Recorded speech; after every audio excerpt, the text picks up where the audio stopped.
শেষ ভালো যার সব ভালো তার শেষটায় লঙ্কা জয় করে আসতে পারবে কি টিম টাইগার্স? কলম্বোর প্রেমাদাসায় অতীত স্মৃতি আত্মবিশ্বাসী করতে পারে টাইগারদের, তবে সব ছাপিয়ে নিজেদের সেরাটা দিয়ে ম্যাচটা জিততে চায় বাংলাদেশ দল, জানিয়েছেন দলের সিনিয়র সহকারী কোচ মোহাম্মদ সালাউদ্দিন। শ্রীলঙ্কার কলম্বো থেকে নাইয়ান বিন জসিমের পাঠানো প্রিভিউ রিপোর্ট। এক লঙ্কা দ্বীপেই সানাথ জয়সুরিয়ার ৮,০০০ ইন্টারন্যাশনাল রান। এখানকার মাটি মাতারা হারিকেনের চেয়ে আর কারই বা ভালো চেনা। উইকেট দেখেই তাই কিউরেটরকে হাত দিয়ে বুঝিয়ে দিলেন ইশারায়, যেই কথা সেই কাজ। পানি ছিটিয়ে রোলার চাপিয়ে নিজেদের পছন্দের উইকেট বানানোর চেষ্টা। সিরিজ নির্ধারণী ম্যাচ টাইগারদের ঘায়েল করতে উইকেটকেই বড় অস্ত্র বানাচ্ছেন লঙ্কান মাস্টার মাইন্ড। সানাথ জয়সুরিয়া একটু কি বেশি প্রেসারে আছেন? This is too much. No one wants to be under pressure like this, but I think this is a challenge.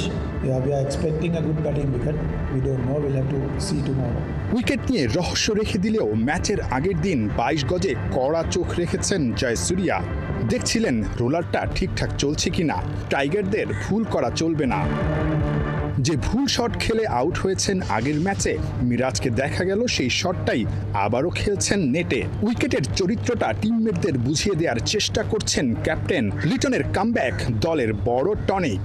যে আত্মবিশ্বাসটা নিচের সিঁড়িতে গিয়ে পৌঁছেছিল, সেখান থেকেই হাঁটি হাঁটি পা পা করে উপরে ওঠার চেষ্টা টি-20 কাপ্তানের। ব্যর্থতার খোলস ভেঙে বেরিয়েছেন কাপ্তান লিটন কুমার দাস। লিটন দাসের পারফরমেন্সেই বাংলাদেশ দল সিরিজে ফিরেছে, সিরিজ জয়ের স্বপ্ন দেখছে। লিটন দাসকে খুব কাছ থেকে যদি কেউ চিনে থাকেন, তিনি হচ্ছেন কোচ মোহাম্মদ সালাউদ্দিন। একসঙ্গে কুমিল্লা ভিক্টোরিয়ান্সে কাজ করেছেন জোটবদ্ধ হয়ে, একই সঙ্গে ন্যাশনাল টিমেও কাজ করছেন বেশ অনেকটা দিন ধরে। সবশেষ ওয়েস্ট ইন্ডিজের মাটিতে বাংলাদেশ যে সিরিজটা জিতেছিল, সেখানেও কিন্তু এই দুজনের কেমিস্ট্রিটা দারুণ ছিল। ঠিক এই প্রেমাদাসায় বাংলাদেশ যখন সিরিজ জয়ের মিশনে নামছে, তখন ক্যাপ্টেন লিটন কুমার দাসের এই যে ফর্মে ব্যাক করা, সেটা আসলে কতটুকু দীর্ঘস্থায়ী হবে, সেটা নিয়ে কিন্তু একটা প্রশ্ন। লিটনকে আমি সামনাসামনি যখন দেখি বা যখন ক্রিকেট নিয়ে কথা বলে, সে অনেক ডিপ চিন্তা করে। এজ এ ক্যাপ্টেনের আসলে অনেক ডিপ চিন্তা করাটা অনেক বেশি জরুরি। মাঝে মাঝে হয়তো একটু ওভার থিঙ্কিং করে, কারণ ভালো খেলতে চাই। যখন আপনি ওভার থিঙ্কিং করবেন, তখন আপনি আসলে খেলাটা খুব বেশি এনজয় করবেন। এই কারণে হয়তো তার পারফরমেন্সটা মাঝে মাঝে খারাপ হয়। তো আমার মনে হয় এখান থেকে বের হওয়ার চেষ্টা করতেছে।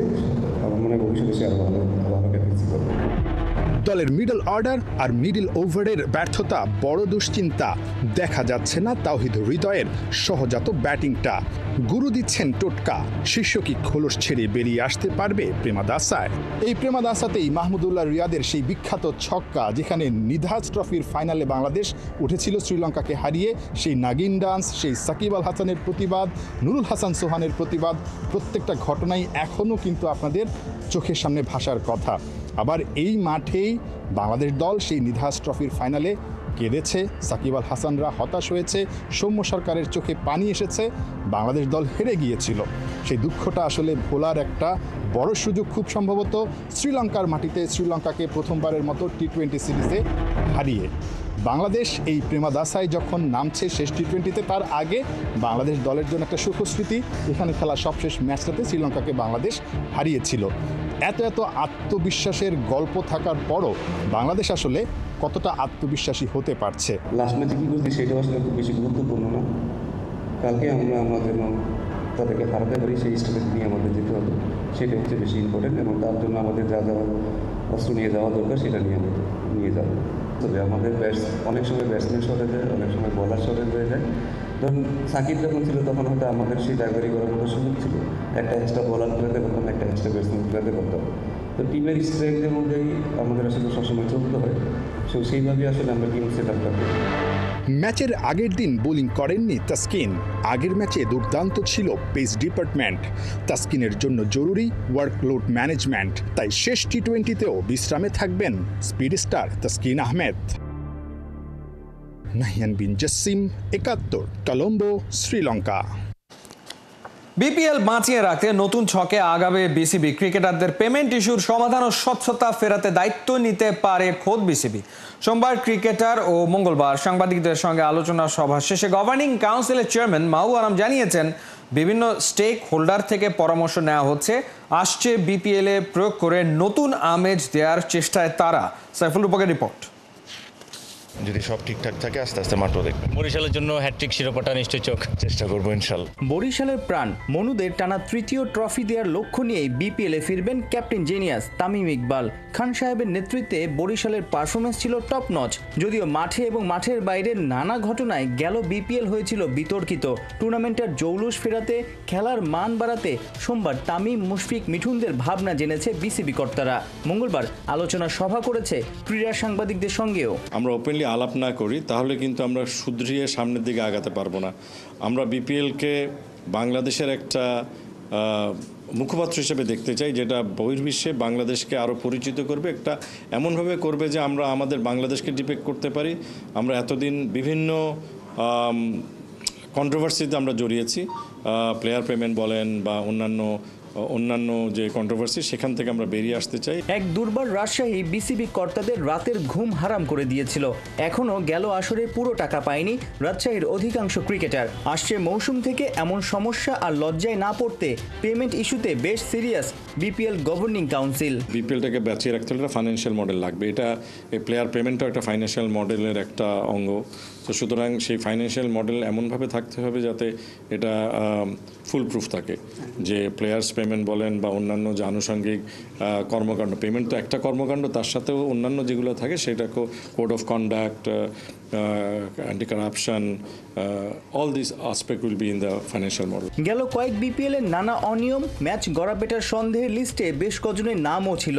দেশের ক্রিকেটের নাম্বার 1 টুর্নামেন্টকে কলঙ্কমুক্ত রাখতে সামনের বিপিএলে আইসিসির অ্যান্টি করাপশন ইউনিট রাখার চেষ্টা করছে বাংলাদেশ ক্রিকেট বোর্ড। আমরা ইভেন্ট শেষ হলে আমরা একটা আবার রিভিউ করব যে আমরা কোন জায়গায় আমরা ভালো করেছি, কোনটা করতে পারিনি, যাতে আমরা ভবিষ্যতে আরেকটু ইমপ্রুভ করতে পারি। সাইফুল রূপক, ৭১।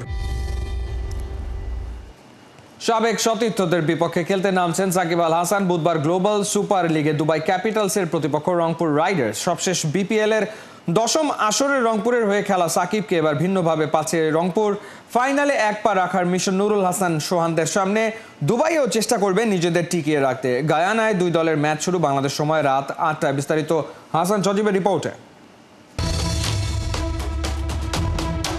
রংপুর রাইডার্সের এই জার্সিতে হয়তো খেলতে নামতে পারতেন সাকিব আল হাসান, গায়ানায় লড়তে পারতেন জয়ের লড়াইয়ে। তবে কঠিন বাস্তবতা সবকিছুর হিসাব বদলে দিয়েছে। সবশেষ বিপিএল এর 10ম আসরে রাইডারদের হয়ে খেলা সেই সাকিবই এখন রংপুরের বিপক্ষে ব্যাটে বলে জ্বলে উঠতে দিচ্ছেন শান। একসাথে বাংলাদেশকে প্রতিনিধিত্ব করার বদলে নুরুল হাসান, সোহান, সৌম্য সরকাররা হয়ে উঠেছেন বিশ্ব সেরার প্রতিপক্ষ। গ্লোবাল সুপার লিগ গায়ানায় বাংলাদেশের পতাকা উঁচিয়ে ধরছে বিপিএল এর দল রংপুর রাইডার্স। ব্যাটে বলে দুর্দান্ত পারফর্ম করে নিজেদের শ্রেষ্ঠত্বের মুকুট ধরে রাখতে চালাচ্ছে লড়াই। অবশ্য লড়াই করছেন আরেক বাংলাদেশিও, তবে ভিন্ন দলে ভিন্ন জার্সিতে। সতীর্থ হওয়ার বদলে বুধবার সোহানের রংপুর রাইডার্সের বিপক্ষে দুবাই ক্যাপিটালসের হয়ে খেলতে নামছেন সাকিব আল হাসান। গায়ানায় দুই দলের লড়াই শুরু বাংলাদেশ সময় রাত 8টায়। টুর্নামেন্টের উদ্বোধনী ম্যাচে ব্যাট বল হাতে দুরন্ত পারফর্ম করে হেসেছিলেন বিশ্বসেরা অলরাউন্ডার সাকিব আল হাসান। লম্বা সময় পর টাইগার তারকার ক্রিকেটীয় নৈপুণ্যে ফ্যানরাও পায় স্বস্তি। তবে পরের দুই ম্যাচেই মুদ্রার উল্টো পিঠ দেখেন টাইগার তারকা। ব্যাটে বলে ভুলে যাওয়ার মতো পারফর্ম করেন সাকিব। তার মলিন পারফরমেন্সে টানা দুই ম্যাচ ছেড়ে অনেকটা টুর্নামেন্ট থেকে ছিটকে গেছে দুবাই ক্যাপিটালস। জিএসএল এর 3 ম্যাচে 2 জয়ে টেবিলের 4-এ দুবাই। নেট রান রেটও বেশ পিছিয়ে সাকিবরা। রংপুরের বিপক্ষে জয় পেলেও নেট রান রেটের মার পেছে ফাইনাল খেলা অনেকটা কঠিন দুবাইয়ের জন্য। তবে ফাইনালে বেশ খানিকটা পথে এগিয়ে রাইডাররা। প্রথম 2 ম্যাচে হারতে হারতে জয়ের দেখা পায় নুরুল হাসান সোহানের দল। নাটকীয় 2 জয়ে টেবিলের 2-এ রংপুর। দুবাইকে হারালে টেবিলের টপে উঠে যাবার চান্স রাইডারদের। সেই সঙ্গে বাকি থাকবে এক ম্যাচ। গ্রুপ পর্ব শেষে টপ 2 দল খেলবে সরাসরি ফাইনাল। দুই ম্যাচে দুর্দান্ত দুই জয়ে চিলমুড়ে রংপুর। দলকে অবিশ্বাস্য জয় এনে দেওয়ার অন্যতম কারিগর খালেদ আহমেদ। মাত্র ৬২ রান খরচায় দুই ম্যাচে ৮ উইকেট টাইগার পেসারের পকেটে। টুর্নামেন্টের সেকেন্ড হাইস্ট উইকেট টেকার মুখিয়ে পরের ম্যাচটা খেলতে, কারণ ওই ম্যাচেই যে পাচ্ছেন বড় ভাই সাকিব আল হাসানকে। তাই তো ম্যাচের আগে বিশ্বসেরাকে হুঙ্কার টাইগার পেসারের। আমাদের নেক্সট ম্যাচ দুবাই ক্যাপিটালের সাথে, দোয়া করবেন যাতে এই ম্যাচটা আমরা ভালোভাবে শেষ করতে পারি।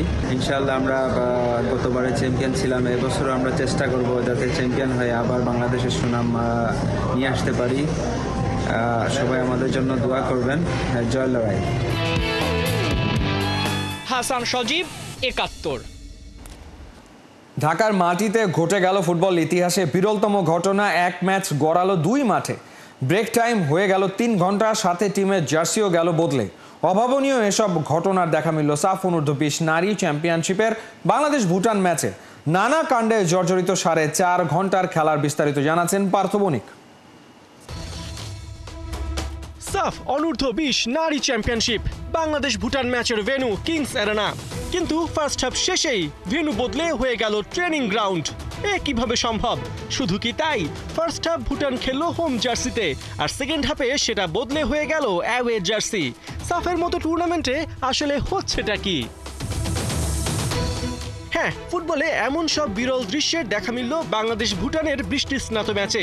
মূলত আগে থেকে কিংস অ্যারেনার ড্রেনেজ সিস্টেম নিয়ে প্রশ্ন ছিল, তবে মঙ্গলবার পিচের কন্ডিশন অসহনীয় পর্যায়ে চলে গেলে ম্যাচ ট্রেনিং গ্রাউন্ডে সরিয়ে নিতে বাধ্য হয় সাফ কর্তৃপক্ষ। আর এই সরিয়ে নেওয়ার প্রক্রিয়া সারতে ম্যাচের ব্রেক ১৫ মিনিট থেকে বেড়ে দাঁড়ায় ৩ ঘন্টা। ওদিকে জার্সির অবস্থা খারাপ হওয়ায় ভুটানও অন্য জার্সি পরে মাঠে নামতে বাধ্য হয়। মঙ্গলবারের বৃষ্টিতে কিংস অ্যারেনার দশা এতটাই বেহাল হয়ে পড়ে যে সেখানে ফুটবল গড়ানোই হয়ে দাঁড়ায় কঠিন। ম্যাচের শুরু থেকে পানি আর কাঁদার সাথে যুদ্ধ করে খেলতে হয় দুই দলকে। মিনিট ২০ মধ্যে বাঘের পায়ের ছাপের মতো ফুটমার্কে ভরে যায় গোটা মাঠ। জায়গায় জায়গায় জমাট পানিতে পিছলে পড়া, গড়াগড়ি খাওয়া আর চোটে পড়া চলতে থাকে দেদারসে। অবস্থা এতটাই খারাপ হয়ে পড়ে যে ম্যাচের মাঝে বাংলাদেশি প্লেয়ার নাদিয়া আক্তার জ্যোতির চোখ থেকে কাদা সরাতে পানি পর্যন্ত দিতে হয়। এদিন ৯ পরিবর্তন নিয়ে ভুটান ম্যাচের স্টার্টিং 11 সাজান পিটার বাটলার। নেপাল ম্যাচের শান্তি মার্দি ও বন্যা খাতুনি শুধু নিজেদের পজিশন ধরে রাখেন। ম্যাচের ৭ম মিনিটে দলকে এগিয়ে দেন শান্তি মার্দি। ডান প্রান্ত দিয়ে ডি বক্সের মধ্যে ঢোকেন উমেলা, ক্রস করে বল দেন তৃষ্ণাকে। তার শট ভুটানের কিপার পেমা আটকে দিলেও ক্লিয়ার করতে পারেননি, বরং বল পেয়ে যান শান্তি। সেখান থেকেই গোল করে দলকে এগিয়ে নেন এই ফরওয়ার্ড। ৩ ঘন্টা পর ট্রেনিং গ্রাউন্ডে ম্যাচ গড়াতেই ভুটানের অ্যাটাক। ৫৩ মিনিটে কেলদেনের ক্রসে ভুটানকে সমতায় ফেরান ওয়াংমো। ৫৭ মিনিটে বাংলাদেশকে ফের এগিয়ে দেবার কাজটি করেন শান্তি মার্দি। কর্নার থেকে পাওয়া বলে শট নিয়ে নিজের ও বাংলাদেশের দ্বিতীয় গোলটি আদায় করে নেন এই উইঙ্গার।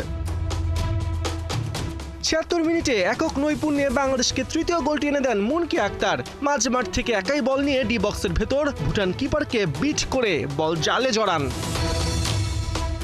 তবে শান্তির হ্যাট্রিক যে তখনও বাকি। ৭৯ মিনিটে সেটাও পূরণ হয়। ডি বক্সের লাইন থেকে উঁচু করে নেওয়ার শটে কোনো সুযোগই দেননি ভুটান কিপারকে। শেষ পর্যন্ত নাটকীয়তায় ভরা ম্যাচে ৪-১ ব্যবধানের জয় নিয়েই মাঠ ছাড়ে বাংলাদেশ। স্বাগতিকদের পরের ম্যাচ এই ভুটানের বিপক্ষেই বৃহস্পতিবার। পার্থ বণিক, ৭১। প্রবাসী ফুটবলারদের প্রাথমিক ট্রায়াল থেকে সিলেক্টেড হয়েছেন কারা, সেই তালিকা এসছে খেলাযোগের হাতে। এ মাসের শেষেই তাদের ডাকা হবে অনূর্ধ্ব-২৩ দলের ক্যাম্পে। ফেডারেশন জানিয়েছে প্রয়োজনীয় সব ডকুমেন্টস তৈরি রাখতে, কিন্তু ফুটবলারদের অভিভাবকদের সাথে বাফুফের ক্রাইসিস তৈরি হয়েছে অন্য ইস্যুতে। বিস্তারিত খালিদ জামিলের রিপোর্টে। সম্ভাবনার মাঝে তৈরি হয়েছে সংকট। প্রবাসী ফুটবলারদের যে গ্রুপটা এসেছিল ট্রায়ালে, তাদের মধ্য থেকে শর্টলিস্ট তৈরি, কিন্তু খেলাযোগের কাছে এক্সক্লুসিভ খবর, এরই মধ্যে অভিভাবকদের সাথে বাফুফের তৈরি হয়ে গেছে দ্বন্দ্ব। সম্পর্কে এসেছে শীতলতা। এই সংকটের সমাধানে কি শেষ পর্যন্ত এগিয়ে আসতে হবে খোদ প্রেসিডেন্ট তাবিথ আউলকে? নবপ্রজন্মের এই সংগঠক যেহেতু এর আগেও নিজের মাস্টার প্ল্যানে করেছেন অনেক কিছু। ঘটনার একেবারে শুরু থেকেই জানতে পেরেছিল খেলাযোগ। গত ২৮ থেকে ৩০ জুন অনূর্ধ্ব-১৯ ও ২৩ দুটি বয়সভিত্তিক পর্যায়ে ৪৯ জন ফুটবলার ট্রায়াল দিয়েছিলেন। তারপর নিজ নিজ প্রবাস জীবনেই ফিরে যান তারা, কেবল অপেক্ষা ট্রায়ালের ফলাফলের। অবশেষে বাফুফে থেকে কল যায় শর্টলিস্টেড ফুটবলারদের কাছে। জানানো হয় চলতি মাসের শেষ দিকে অনূর্ধ্ব-23 এশিয়ান কাপের প্রাথমিক ক্যাম্পে যুক্ত করা হবে তাদের। নির্দেশনা দেয়া হয় বিমানের টিকিট, ট্রাভেল ও প্লেয়ার্স এঙ্গেজমেন্ট সংক্রান্ত ডকুমেন্টস তৈরি রাখতে। ফাইনাল কলের সাথে সাথেই যেন চলে আসতে পারেন ঢাকায়। এই জায়গাতেই বাধে বিপত্তি। ডাক পাওয়া ফুটবলারদের বাস ইংল্যান্ড এবং যুক্তরাষ্ট্রে, আর সেখান থেকে আসতে লাগবে মোটা অঙ্কের বিমান টিকিট। সেই টাকা তো বাফুফের তরফ থেকেই দেওয়ার কথা, এমন বক্তব্য শর্টলিস্টেড প্রবাসী ফুটবলারদের অভিভাবকদের। বাফুফে জানায় টিকিট আগের মতো এবারও নিজেদেরই কাটতে হবে। অভিভাবকদের পক্ষ থেকে পাল্টা যুক্তি আসে, যেহেতু আন্ডার-23 ক্যাম্পেইনের জন্য বাফুফেই ডেকে পাঠাচ্ছে, তার মানে যোগ্যতার প্রমাণ দিয়েছে তারা, তাহলে বিমান ভাড়া তো ফেডারেশনেরই বহন করা উচিত। অবশ্য এই কথারও প্রতি উত্তর ছিল বাফুফের কাছে। জানানো হয়েছে অনূর্ধ্ব-23 দলের প্রাথমিক ক্যাম্পে ডাক পাওয়া মানেই এশিয়ান কাপের যুব দলে জায়গা পেয়ে যাওয়া নয়। এই ক্যাম্প থেকে ফের হবে চূড়ান্ত সিলেকশন। প্রবাসীদের কেউ যদি জায়গা পেয়েই যায়, তবে শুধু তাদের বিমান ভাড়া ফেডারেশন পরিশোধ করবে। ট্রায়ালে পাসমার্ক পাওয়া ফুটবলারদের বিভিন্ন সংখ্যা কদিন ধরেই ঘুরে বেড়াচ্ছে দেশের গণমাধ্যমে। কোথাও 4 জন, কেউ জানিয়েছে 7 কিংবা 8 জনের কথাও। তবে খেলাযোগ জেনেছে নিশ্চিত খবরটা। সঠিক সংখ্যা 6। হাতে এসেছে সেই হাফ ডজন প্রবাসী ফুটবলারের তালিকাও। সেখানে আছেন ব্রিটেনের ইকরামুল ক্যাসপার হক, ইফাজ আবেদ, ইব্রাহিম নওয়াজ, ইমান আলম। বাকি 2 জন যুক্তরাষ্ট্রের বিতশোকে চাকমা ও জায়ান আহমেদ। সব ঠিক থাকলে এই 6 ফুটবলার জুলাইয়ের শেষ দিকে শুরু হতে যাওয়া বাংলাদেশ অনূর্ধ্ব-23 দলের ক্যাম্পে যোগ দিচ্ছেন। মূল দলটা হবে 23 জনের। প্রাথমিক স্কোয়াডে রাখা হবে 30 থেকে 35 জনকে। এই পুলেরই অংশ হবেন ট্রায়ালে সিলেক্টেড 6 জনও। সেখানেই দলের কোচ সিদ্ধান্ত নেবেন কারা থাকবে ওই 23 জনের চূড়ান্ত স্কোয়াডে এবং এফসি বাছাই পর্ব খেলতে যাবে ভিয়েতনামে। সেপ্টেম্বরের 1 তারিখ থেকে শুরু হয়ে যাবে সেই লড়াই। হাতে সময় বেশ কম, তবে এখনও দলের হেড কোচ নিয়োগ করতে পারেনি বাফুফে। তার উপর ফ্লাইট টিকিটের টাকা নিয়ে প্রবাসী ফুটবলারদের মা বাবার সাথে বাফুফের দর কষাকষি ঝুলে আছে মাঝপথে। এই সংকট সমাধানে ফেডারেশনের জন্য শেষ ভরসা ওই মাস্টারমাইন্ড তাবিথ আওয়ালি। খালিদ জামিল, 71।